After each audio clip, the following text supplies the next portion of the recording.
Казан дәүләт мәдәният институты студенты Наилә Әхмәдуллина милли бизәкле шамаил һәм тугралар ясауның заманча ысулын уйлап тапкан. Шулай туры килде милли мәдәниятләр һәм гореф-гадәтләр елында ул республика күләмендәге чарада тәкъдим ителә. Оңарчы Наилә үз стартабы белән ил дәрәҗәсендәге конкурста җиңү яулап 1 миллион сум акча белән бүләкләнгән. Элекеге әйберләр, алар хәзер андый ук актуаль түгел. Интерьерда кулланырга да алар инде алай ук матур да түгелдер.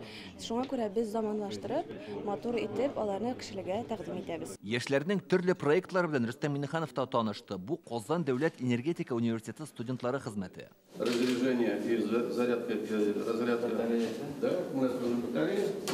Биредә Россия күләм чараларда югары бәяләнгән эшләрнең кайберләре генә Татарстанның 129 кешесе студент стартабы дип аталучы конкурста лауреат булды. Аларның һәммәсенә дә 1 миллион сум акча бирелгән.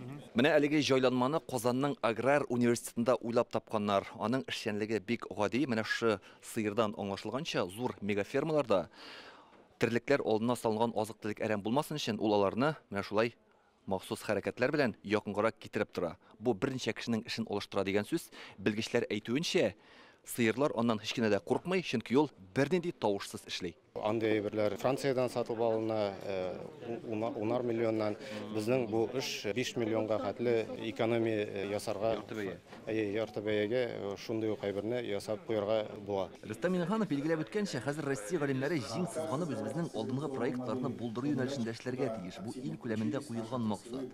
Икътисадта мондый эшләргә ихтыяҗ бик зур. Аларга игътибарны арттырырга кирәк. Недавно мы все отметили День российской науки и убедились, что новые знания, технологии, которые создают наши ученые, в ряде областей соответствуют мировому уровню. Однако, несмотря на некоторые успехи, многие научно-технические результаты остаются на бумаге, не доходя до стадии массового производства. Яшьләргә заманча проектларын тормышка ашыруда ярдәм итү өчен Татарстанда аерым система булдырачаклар. Аның нигезендә дәүләт органнары, югары уку йортлары, предприятиеләр, венчур фонды бергәләп эшләргә тиеш. Фәнни ачышлар тар даирәдә генә калмасын, аларга киң кулланылыш табу мөһим дип белгечләр.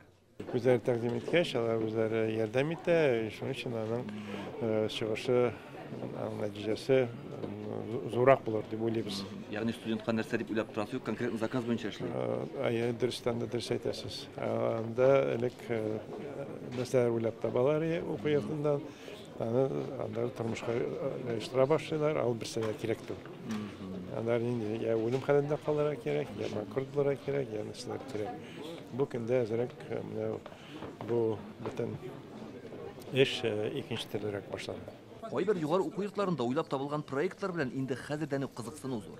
Бакчачылык şirketләре дип әйтәбез. Алар менә берәү үзләре генә эшләмәсеннәр, менә бер аерым платформада бер-берсе белән элемтәгә керү мөмкинлекләрен тудыра торган, менә бу шундый стартап. Хәзер Татарстан Республикасының менә төрле фондлары мөрәҗәгать иттеләр. Куллануы кирәк.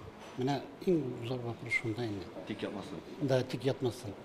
Электрическая кирәгән бөтен проектларда может бөтен маршрут битмәс. Ул бит күбрәк яшьләр шуның белән шөгыльләнә башласа, аның сыйфаты да икенче булганнар. Алдынгы карашлы яшь галимнәргә ил күләмендәге конкурсларда ешрак катнашырга киңәш итәләр. Тиздән студент стартабының 3нче этабы башлана. Анда гомуми грант фонды 1,5 миллиард сум булачак. Илдар Сафиуллин, Вадим Илларионов, Яңа Гасыр каналы.